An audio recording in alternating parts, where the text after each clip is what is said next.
special guest, Hall of Famer, Dave Magee. Thank you, Joe, and pretty lucky. One class act next to me, Dave Magee. Dave, been driving for a long time. What got you into the business, and what was it like driving compared to now? Well, I grew up in the business. I was actually born on a dairy farm, but my grandfather had harness horses, so I spent the summers working with the horses at his farm. And eventually ended up grooming in Chicago, and finally decided to venture out on my own and headed to Quad City Downs, raced a small stable there, and eventually landed on the Chicago circuit. Racing's a lot different today. I think the horses are much better. The drivers are a lot more versatile. Back then, the racing was kind of tuck and sit and race for home, whereas now obviously there's a lot more movement, and I think it's probably a lot more exciting racing than it was back then. I think the racing today, you've got 30 years of experience.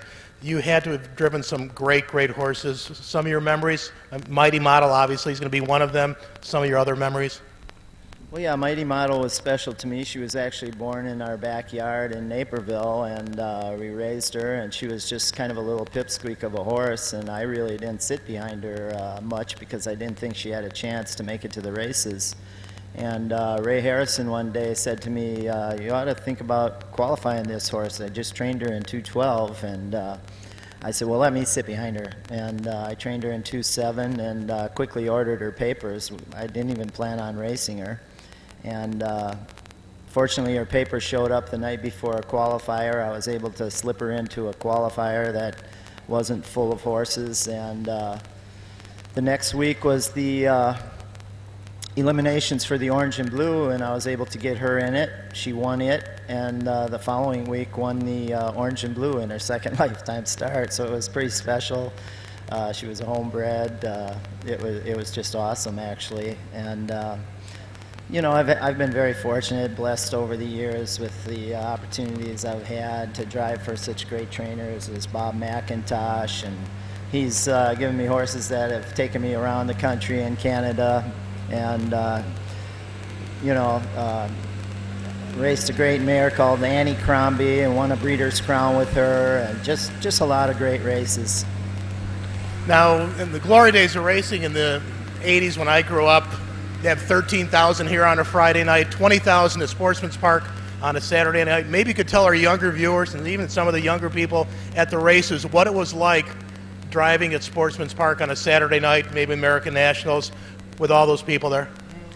Well, I can remember even here coming out, and the apron would be packed and people would be scrambling up the stairs to get a spot on the railing on the balconies so they could see the races. And you know, we didn't have all the venues where you could go and watch them on TV. You had to be there to experience it, and you know, it was on weekends. It was always packed. Sportsman's Park was always crowded. They'd put ropes out from the paddock to the track where you could walk out between the crowd, and it was always crowded.